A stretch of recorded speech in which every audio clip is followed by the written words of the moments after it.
Mesdames et messieurs, bonsoir et merci de choisir votre télévision régionale Prestige TV pour vous informer. Vous avez raison, le journal. Au sommaire de cette édition, perturbation dans le milieu scolaire, les enseignants maintiennent leur position. Les parents d'élèves désespérés entrent dans la danse et lancent un cri de cœur. Après quelques semaines des joutes électorales du 23 janvier dernier, l'heure est au bilan. Les jeunes du parti Réumi de Thiès ont tenu un point de presse pour cogiter sur la défaite de Benno Bokk Yakaar dans la cité d'Irail.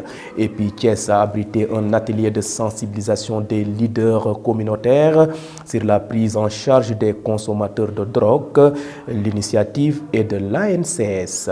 Le suivi de l'actualité internationale et la revue de presse boucleront ce rendez-vous d'actualité. Merci de votre fidélité. Le développement, c'est après ceci.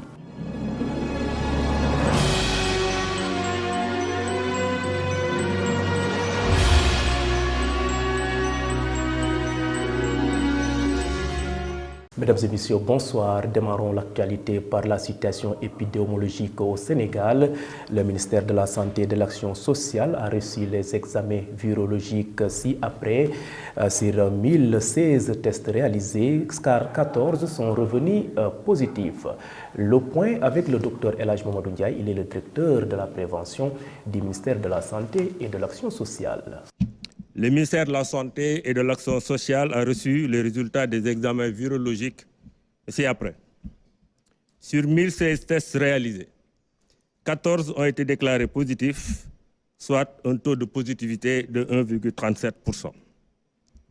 Tous les 14 cas positifs sont issus de la transmission communautaire et se répartissent comme suit. Nous avons eu 2 cas diagnostiqués à Kolda, 1 cas à Kaolack et 11 cas dans la région de Dakar, se répartissant ainsi. 7 cas dans le département de Dakar, 2 cas dans le département de Guédiawaye, 1 cas dans le département de Pikine, 1 cas dans le département de Keur Massar. 85 patients suivis ont été contrôlés négatifs et déclarés guéris. 5 cas graves sont pris en charge dans les services de réanimation. Aucun décès n'a été enregistré. Hier, lundi 14 février 2022, l'état de santé des autres patients hospitalisés est stable. Et parlons éducation. La persistance de la crise scolaire inquiète de plus en plus les parents d'élèves. Les uns exhortent les enseignants à revenir à de meilleurs sentiments au moment où d'autres invitent l'État à entamer des négociations sérieuses avec les acteurs de l'éducation. Suivons ce micro-trottoir réalisé par Aïssatou Sow et Chef Fall. Crise bi daal ñun dañoo jaaxle parce que réew mi. Nous sommes très étonnés dans ce pays. On fait tout pour inscrire son enfant dans le privé. Le public ne travaille plus depuis très longtemps. Nous qui sommes au marché, nous rencontrons toute la journée, vers 9 h, les enfants qui traînent. Ils vont avoir d'autres comportements en fréquentant le marché. Surtout les jeunes filles qui ont entre 14 et 16 ans. Si tu ne travailles pas, mais mieux vaut rentrer chez soi et auprès de tes parents. Mais tu peux rencontrer un kidam qui te propose 2000 francs ou autre chose et aller faire n'importe quoi avec toi dans n'importe quel endroit. Aucun pays ne peut se développer sans son éducation. Un pays est soutenu par son éducation. Il y a certains qui ne peuvent pas payer l'école privée. Macky Sall est un pur produit de l'école publique. Et la majorité, les membres du gouvernement aussi, sont les purs produits de l'école publique.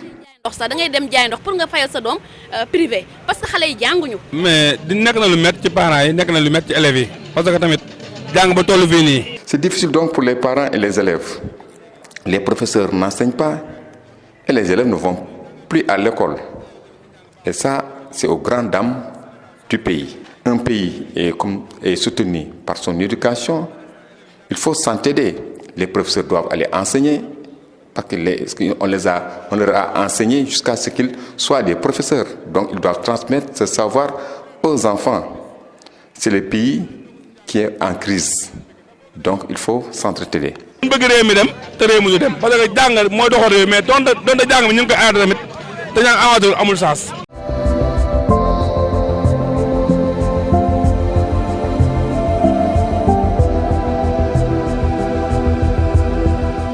Société, dans cette édition, l'Alliance nationale de lutte contre le sida a réuni des leaders communautaires pour les sensibilisations sur les avancées de la prise en charge des consommateurs de drogue et la réduction des risques.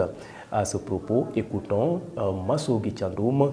Il est le directeur technique de l'ANLCS. Il est au micro de Ahmadou Bambali.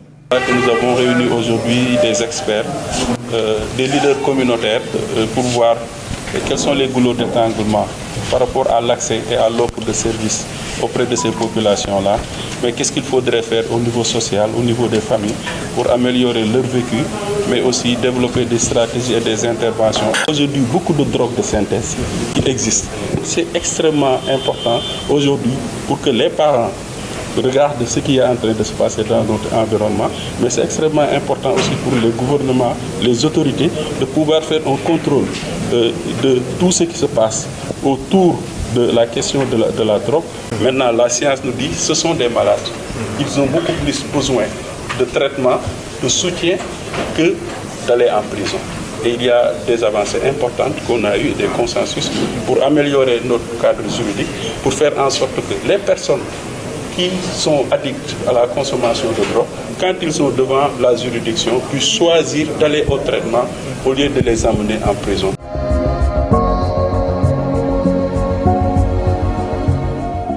Parlons politique dans cette édition tout juste remis de leur défaite au local de janvier.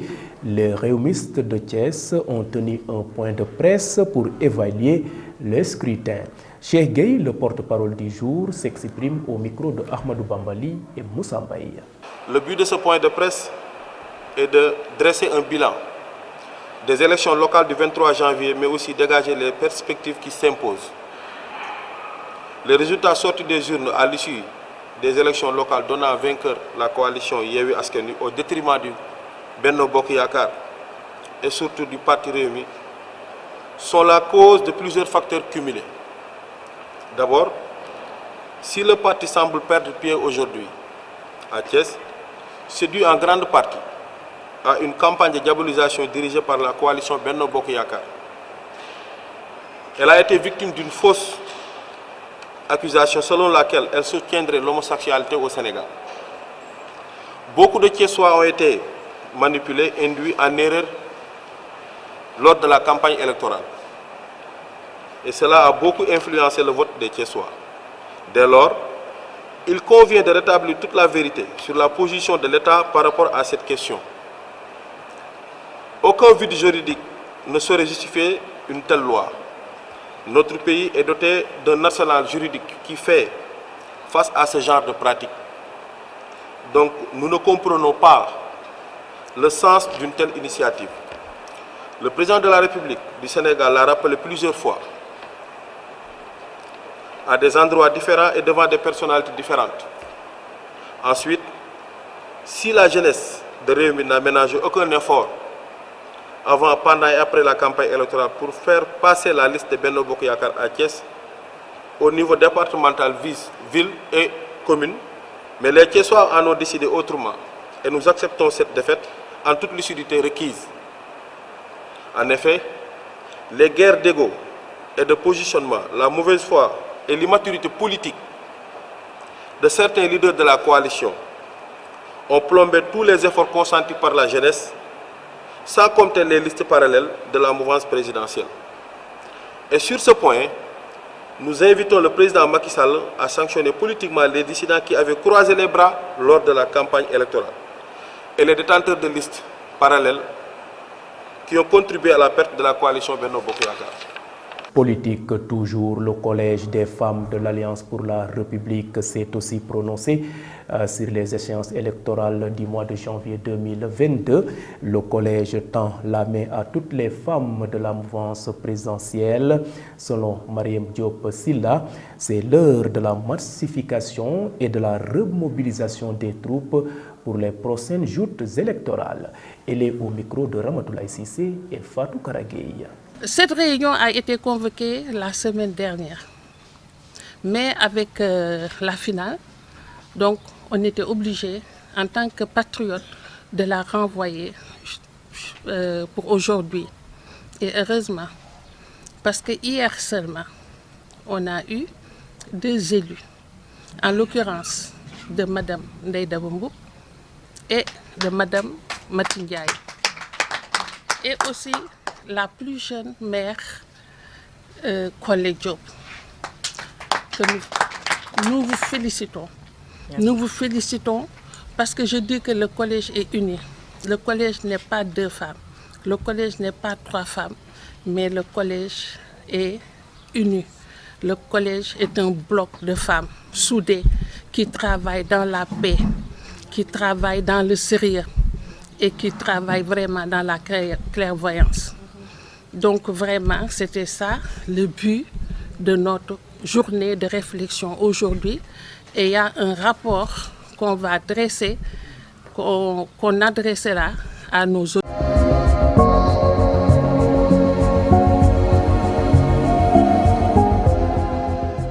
Et maintenant, place à l'actualité nationale. Bamba Fall, fraîchement réélu maire de la commune de Médina, est nommé ministre conseiller par le chef de l'État Macky Sall. L'actualité nationale, c'est l'affaire de Fatou Fall Gueye. Démarrons les actualités nationales avec l'armée qui prend acte de la libération des 7 soldats retenus en otage par le MFDC. Les armées prennent acte de la libération des 7 militaires retenus en otage par le MFDC depuis le 24 janvier, à la suite d'une attaque perpétrée contre une patrouille du 5e détachement sénégalais de la mission de la CEDEAO en Gambie, indique la direction des relations publiques des armées d'IRPA dans un communiqué de presse. Leur libération a été facilitée par des responsables de la communauté chrétienne Santé Judio basée à Rome, des personnalités gambiennes, la Croix-Rouge nationale, la Croix-Rouge internationale et la mission de la CEDEAO en Gambie. Ensuite, Macky Sall va travailler à l'efficacité de l'UA selon Aïssata Tall Sall. Le Sénégal, chargé d'assurer la présidence tournante de l'Union africaine, compte travailler à l'efficacité de l'institution et à la célérité dans l'exécution de ses décisions, a assuré lundi à Dakar sa ministre des Affaires étrangères Aïssata Tall Sall. Elles prennent part à une séance de travail sur les conclusions du dernier sommet des chefs d'État et de la gouvernement de l'Union africaine qui s'est déroulé le 5 février au siège de l'organisation à Addis Abeba. Pour rappel, le président sénégalais Macky Sall assure la présidence tournante de l'organisation panafricaine depuis le 5 février pour une durée d'1 an, en remplacement de Félix Tshisekedi, son homologue de la République démocratique du Congo. Terminons avec Macky Sall, qui nomme Bamba Fall ministre conseiller. Bamba Fall, fraîchement réélu maire de la Médina, a été nommé ministre conseiller par le chef de l'État Macky Sall. C'est l'édile lui-même qui en a fait l'annonce devant les médias. Le président m'avait appelé avant-hier pour que nous discutions sur la situation du pays. Aujourd'hui, il m'a appelé pour me dire qu'il m'a nommé ministre conseiller auprès de la présidente de la République. Je l'en remercie, a-t-il indiqué. C'était tout pour les actualités nationales.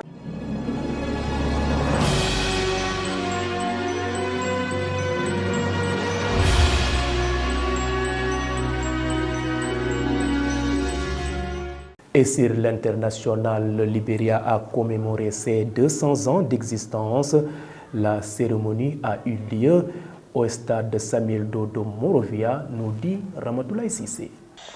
Nous démarrons l'actualité internationale par la France. Le président de la République a souhaité que l'on se réorganise, mais on ne part pas, insiste Jean-Yves Le Drian. Si les conditions ne sont plus réunies pour qu'on puisse être en mesure d'agir au Mali, on continuera à combattre le terrorisme à côté avec les autres pays du Sahel qui sont tout à fait demandeurs, a expliqué le ministre français des Affaires étrangères lors d'une réunion par visioconférence des ministres des Affaires étrangères des pays européens. Continuons l'actualité internationale par le Libéria. Des fanfares et des danses traditionnelles ont rythmé la journée au stade Samuel Doe, surbondé de Monrovia à l'occasion de la commémoration des 200 ans de son existence. Les Libériens s'y sont rendus en masse pour participer aux festivités. Parmi les invités, les présidents de la Gambie, du Niger et du Togo, ainsi que les représentants du Nigeria, du Gabon et des États-Unis. Un moment historique selon le président George Weah qui a ouvert la cérémonie du bicentenaire. Terminons l'actualité internationale au Soudan. 2 manifestants ont été tués lundi 14 février à Khartoum lors de nouveaux défilés pour réclamer la chute du nouveau pouvoir militaire à la fin des rafles qui continuent de décimer les rangs des opposants au putsch depuis le coup d'État le 25 octobre dernier du chef de l'armée, le général Abdel Fattah al-Burhan. Les manifestants demandent justice pour les dizaines de personnes tuées par la répression du nouveau régime. Mesdames et messieurs, c'était tout pour l'actualité internationale.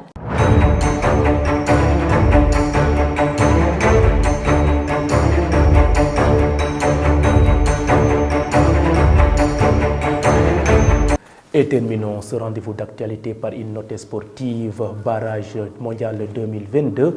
La double confrontation Sénégal-Égypte est officiellement programmée les 25 et 26 mars prochains. L'actualité sportive porte la signature de Aïssatou Sow. On démarre l'actualité sportive avec les barrages du Mondial 2022. La double confrontation entre le Sénégal et l'Égypte, initialement prévue les 23 et 26 mars, se tiendra finalement les vendredis 25 et lundi 28 mars, selon Abdoulaye Sow, deuxième vice-président de la Fédération sénégalaise de football. Toutefois, il a déploré la date choisie par la CAF. 2 matchs en 3 jours après un long voyage, c'est difficile, a-t-il déclaré. Parlons à présent de basketball à quelques jours de la deuxième fenêtre des éliminatoires de la Coupe du monde de basketball masculin prévue du 25 au 27 février. Les Lions vont jouer devant leur public mais sans leur manager général Makhtar Ndiaye. Le champion d'Afrique de 1997 aurait décidé de mettre fin à ses fonctions à cause de divergences avec le sélectionneur national Boniface Ndong.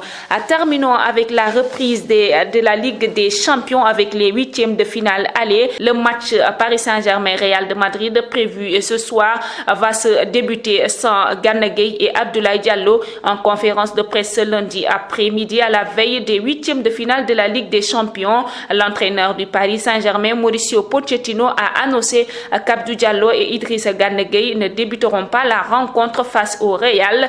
Gueye n'est pas en mesure de commencer comme Diallo, ils viennent seulement de revenir, a-t-il expliqué. C'est tout pour l'actualité sportive. Merci donc à vous Aïssatou Sow pour cette page sportive. Mesdames et messieurs, c'en est tout pour ce rendez-vous d'actualité. Vous étiez trop nombreux à nous suivre à l'extérieur grâce au réseau IPTV. D'autres optent pour nos différentes plateformes, à savoir le site d'information www.prestigethies.com, la page YouTube de Prestige et le site d'information www.prestigethies.com. Votre fidélité fait notre fierté. Merci et bonsoir.